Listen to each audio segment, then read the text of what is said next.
Hello കൂട്ടുകാരെ, എല്ലാവർക്കും നിജോസ് വേൾഡിൻ്റെ പുതിയൊരു വീഡിയോയിലേക്ക് സ്വാഗതം. എല്ലാവരും സുഖമായിട്ടിരിക്കുന്നെന്ന് വിശ്വസിക്കുന്നു. ഞങ്ങളിവിടെ സുഖമായിട്ടിരിക്കുകയാണ്. അപ്പോൾ എല്ലാവരും സന്തോഷത്തോടെയും ആരോഗ്യത്തോടെയും ഒക്കെ ഇരിക്കുക കേട്ടോ. ഇന്നത്തെ വീഡിയോയിൽ സംസാരിക്കുന്നത് വളരെ വിചിത്രമായിട്ടുള്ള, നിങ്ങൾ കേൾക്കുമ്പോൾ ഇതൊരു പ്രഗ്നൻസി ലക്ഷണമാണോ എന്ന് ചിന്തിക്കുന്ന 3 ടൈപ്പ് പ്രഗ്നൻസി ലക്ഷണത്തിനെ പറ്റിയിട്ടാണ് സംസാരിക്കുന്നത് കേട്ടോ. അപ്പോൾ അതെന്തൊക്കെയാണെന്ന് നമുക്ക് നോക്കാം. വീഡിയോ നമുക്ക് സ്റ്റാർട്ട് ചെയ്യാം. തുടക്കത്തിൽ തന്നെ പറയട്ടെ, ഇങ്ങനെയുള്ള പ്രഗ്നൻസി ലക്ഷണങ്ങളെ പറ്റിയിട്ട് വീഡിയോസ് ചെയ്യുന്നുണ്ടെങ്കിലും യാതൊരു തരത്തിലുള്ള പ്രഗ്നൻസി ലക്ഷണവും ഇല്ലാതെ പ്രഗ്നൻ്റ് ആകുന്ന ഒരുപാട് പേരുണ്ട്. പിന്നെ എന്തിനാണ് ചേച്ചി ഇങ്ങനത്തെ വീഡിയോസ് ചെയ്യുന്നത് എന്ന് ചോദിച്ചു കഴിഞ്ഞാൽ, ഒരുപാട് ആളുകൾക്ക് ഒരു തെറ്റിദ്ധാരണയുണ്ട്. PCOD ഉണ്ടെങ്കിൽ പ്രഗ്നൻ്റ് ആകില്ല, തൈറോയ്ഡ് ഉണ്ടെങ്കിൽ പ്രഗ്നൻ്റ് ആകില്ല, ഇറഗുലർ മെൻസ്ട്രൽ സൈക്കിൾ ഉണ്ടെങ്കിൽ പ്രഗ്നൻ്റ് ആകില്ല, ലോ AMH ഉണ്ടെങ്കിൽ പ്രഗ്നൻ്റ് ആകില്ല. ഇങ്ങനെയുള്ള വിചാരം ഒരുപാട് പേർക്കുണ്ട്. ഒരു അണ്ടവും ഒരു ബീജവും മതി നമ്മൾ പ്രഗ്നൻ്റ് ആകാൻ. എത്ര PCOD ഉണ്ടെങ്കിലും ദൈവം വിചാരിച്ചു കഴിഞ്ഞാൽ നോട്ടിയിടയിൽ അതങ്ങ് സാധിച്ചെടുക്കും. അതുകൊണ്ട് പല ആളുകളും ചെയ്യുന്നൊരു തെറ്റുണ്ട്. ഇങ്ങനെയുള്ള ലക്ഷണങ്ങളൊക്കെ കാണുമ്പോഴേക്കും അവർ വിചാരിക്കും പീരിയഡ്സ് വരാൻ പോകുന്നത് കൊണ്ടായിരിക്കും ഇങ്ങനെ വരുന്നത്. എന്നാൽ പിന്നെ പീരിയഡ്സിനെ ഒന്ന് സപ്പോർട്ട് ചെയ്യാമെന്ന് വിചാരിച്ചിട്ട് ഇഞ്ചി വെള്ളം കുടിക്കും, അല്ലെങ്കിൽ എക്സസൈസുകൾ ഹാർഡായിട്ട് ചെയ്യും, അല്ലെങ്കിൽ ഫിസിക്കൽ കോൺടാക്ട് ചെയ്യും.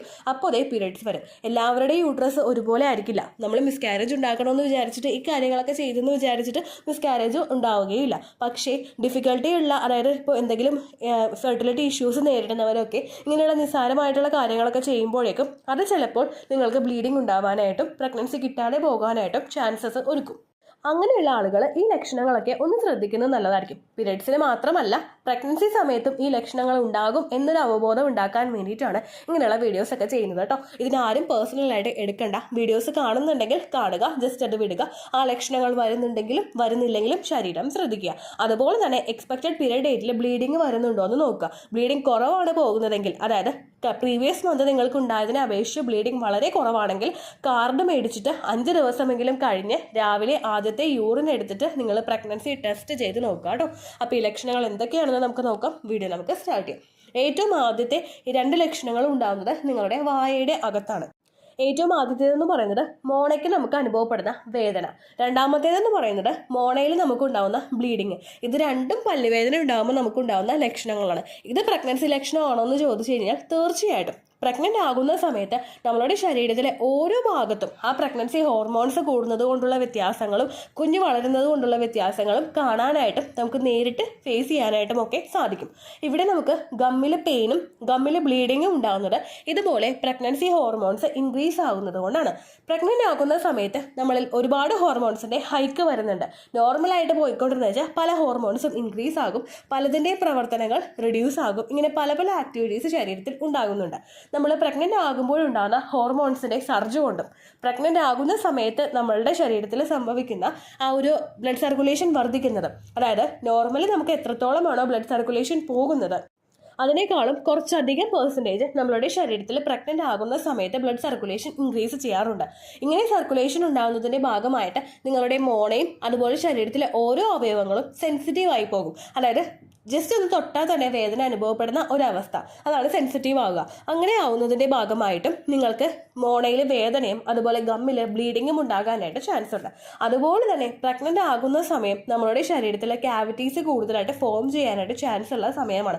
അതുപോലെ പല്ലിൽ ഇടയ്ക്കിടയ്ക്ക് നമ്മൾ ക്യാവിറ്റി എന്ന് പറയുമ്പോൾ നിങ്ങൾക്ക് മനസ്സിലായിട്ടുണ്ടാകും, പല്ലിൽ ഇടയ്ക്കിടയ്ക്ക് കേടുണ്ടാവുക.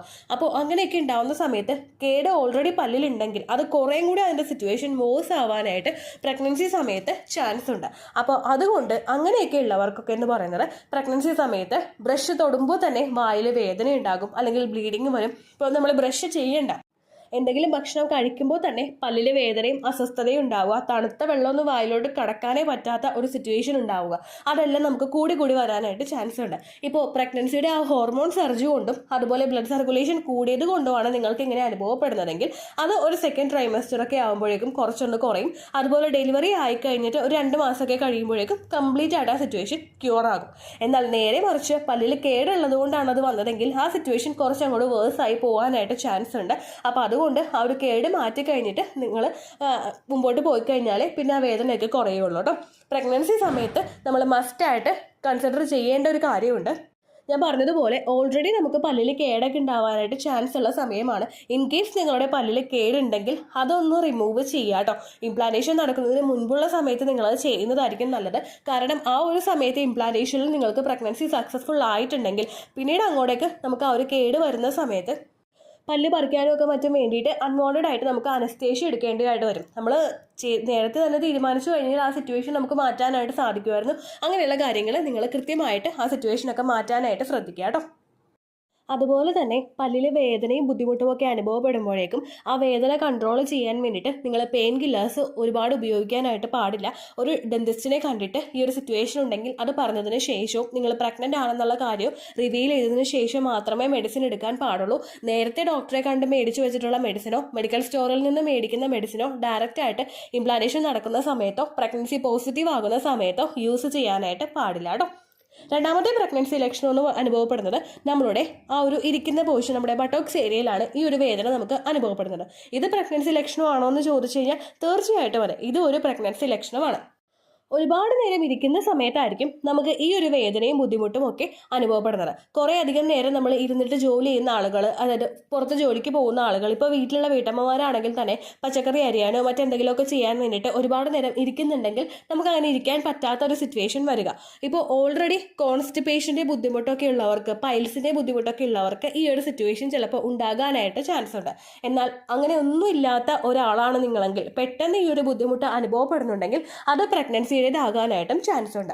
നമ്മളുടെ ശരീരത്തിൽ ഡിഹൈഡ്രേഷൻ ഉണ്ടാകുന്ന സമയത്തും പ്രഗ്നൻസിയുടെ ആ ഒരു ഡൈജഷൻ കുറയുന്ന സമയത്തും കോൺസ്റ്റിപ്പേഷൻ നമുക്ക് അനുഭവപ്പെടാനായിട്ട് ചാൻസ് ഉണ്ട്.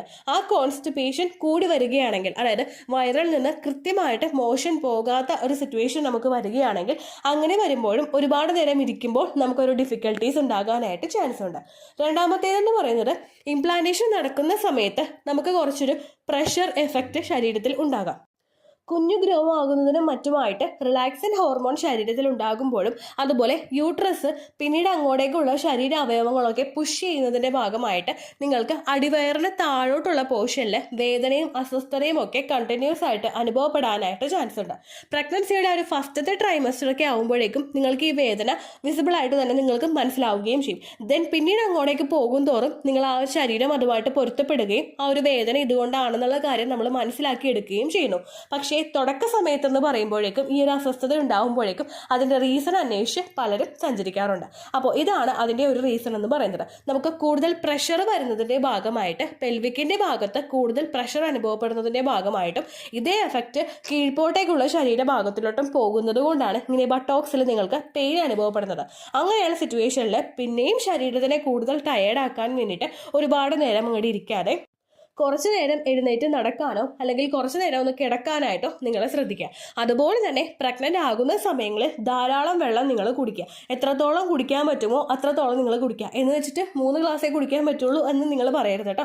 ഒരു 2 ലിറ്റർ വെള്ളമെങ്കിലും ഒരു ദിവസം നിങ്ങൾ കുടിക്കുക. നിങ്ങളുടെ ശരീരത്തിൽ കൃത്യമായിട്ട് ശരീര അവയവങ്ങളുടെ വർക്കിംഗ് നടക്കുന്നതിനും അതുപോലെ കുഞ്ഞിനെ നറിഷ് ചെയ്യുന്നതിന് വേണ്ടിയിട്ടും, അതുപോലെ നിങ്ങൾ പ്രഗ്നൻ്റ് ആകുന്ന സമയം മുതൽ തന്നെ നമ്മുടെ ബ്രസ്റ്റ് മിൽക്കിൻ്റെ പ്രൊഡക്ഷൻ കൃത്യമായിട്ട് നടക്കാനും ഡെലിവറി കഴിഞ്ഞിട്ടുള്ള സമയങ്ങളിൽ ബ്രസ്റ്റ് മിൽക്കിൻ്റെ പ്രൊഡക്ഷൻ എൻഹാൻസ് ചെയ്യാനൊക്കെ വേണ്ടിയിട്ട് ധാരാളം വെള്ളം കുടിക്കുന്നത് നിങ്ങളെ സഹായിക്കും കേട്ടോ. അപ്പോൾ ഈ 2-3 കാര്യങ്ങളുമാണ് നിങ്ങൾക്ക് ഭയങ്കര വിയേർഡായിട്ട് അനുഭവപ്പെടാൻ ചാൻസ് ഉള്ള, എന്നാൽ ഈ ഒരു ഡേ ടു ഡേ ലൈഫിൽ ഒരുപാട് പേർക്ക് അനുഭവപ്പെടുന്ന പ്രഗ്നൻസി ലക്ഷണം എന്ന് പറയുന്നത്. ഈ ലക്ഷണം കാണുന്നില്ലെങ്കിലും നിങ്ങൾ ശരീരത്തെ ശ്രദ്ധിക്കുക കേട്ടോ. അപ്പോൾ ഇത്രയേ ഉള്ളൂ വീഡിയോ. യൂസ്ഫുൾ ആയി കാണുമെന്ന് വിശ്വസിക്കുന്നു. യൂസ്ഫുൾ ആകുന്നുണ്ടെങ്കിൽ ലൈക്ക് ചെയ്യുക, ഫ്രണ്ട്സിനൊക്കെ ഷെയർ ചെയ്ത് കൊടുക്കുക കേട്ടോ. ഓവുലേഷൻ ഡേറ്റ് കാൽക്കുലേറ്റ് ചെയ്ത് തരാൻ വേണ്ടിയിട്ട് റിക്വസ്റ്റ് ചെയ്യുന്നവർ എത്രയാണോ നിങ്ങളുടെ സൈക്കിൾ ലെങ്ത് അത് കൃത്യമായിട്ട് മെൻഷൻ ചെയ്യുക. സൈക്കിൾ ലെങ്ത് ഉണ്ടെങ്കിൽ മാത്രമേ ഓവുലേഷൻ ഡേറ്റ് കണ്ടുപിടിക്കാനായിട്ട് സാധിക്കുകയുള്ളൂ. സൈക്കിൾ ലെങ്ത് എന്ന് പറയുന്നത് എല്ലാ മാസവും എത്ര ദിവസം കൂടുമ്പോഴാണോ നിങ്ങൾക്ക് ബ്ലീഡിങ് ആവുന്നത് അതിനെയാണ് സൈക്കിൾ ലെങ്ത് എന്ന ടേം കൊണ്ട് ഉദ്ദേശിക്കുന്നത് കേട്ടോ. അതുപോലെ തന്നെ പണ്ടത്തെ വീഡിയോയ്ക്ക് കമൻസ് ഇടുന്നവർക്ക് അതിന് റിപ്ലൈ ലഭിക്കുന്നില്ലെങ്കിൽ ലേറ്റസ്റ്റ് ആയിട്ട് ഞാൻ ഏത് വീഡിയോ ആണോ അപ്ലോഡ് ചെയ്യുന്നത് അതിന് താഴെ കമൻറ്റ് കോപ്പി പേസ്റ്റ് ചെയ്യാം കേട്ടോ. ലേറ്റസ്റ്റ് ആയിട്ട് അപ്ലോഡ് ചെയ്യുന്ന എല്ലാ വീഡിയോസിൻ്റെയും താഴെയല്ല, ഏതെങ്കിലും ഒരു വീഡിയോയുടെ താഴെ നിങ്ങൾ കമൻറ്റ് കോപ്പി പേസ്റ്റ് ചെയ്യാം കേട്ടോ. എനിക്ക് കുറച്ച് ബ്രീത്തിങ് ഇഷ്യൂസ് ഉള്ളത് കൊണ്ട് ചിലപ്പോൾ നിങ്ങൾക്ക് വീഡിയോയിൽ കുറച്ചൊരു അരോചകമായിട്ട് തോന്നണം, ക്ഷമിക്കുക. അതുപോലെ താഴെ കുഞ്ഞുങ്ങളിൽ നിന്ന് കളിക്കുന്നതിൻ്റെ സൗണ്ടും ഉണ്ടാകും, ചിലപ്പോൾ ഡിസ്റ്റർബൻസ് ആകാനായിട്ട് ചാൻസ് ഉണ്ട്, അതും ഒന്ന് ക്ഷമിക്കാം കേട്ടോ. അപ്പോൾ അടുത്തൊരു യൂസ്ഫുൾ വീഡിയോ ആയിട്ട് നമുക്ക് വീണ്ടും കാണാം. ബൈ.